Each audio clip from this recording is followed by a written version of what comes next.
تو میرے عزیز دوستوں اور بزرگوں، ہم سب کے سب اپنا احتساب کریں۔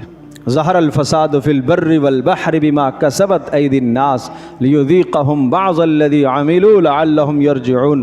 سورۃ الروم میں ذکر فرمایا اس دنیا میں جو بھی فساد برپا ہوتا ہے، چاہے وہ سمندروں میں ہو، چاہے وہ صحراؤں میں ہو، چاہے وہ خشکیوں میں ہو، چاہے وہ فضاؤں میں ہو، کسی بھی قسم کا جو فساد برپا ہوتا ہے وہ انسان کے اعمال کا نتیجہ ہوا کرتا ہے۔ اور کیوں ہوتا ہے؟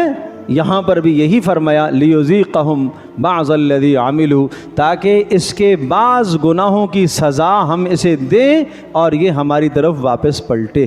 اور سورہ شورى میں یوں ذکر فرمایا وما اصابکم من مصیبت فبما کسبت ایدیکم ویعفو عن کثیر۔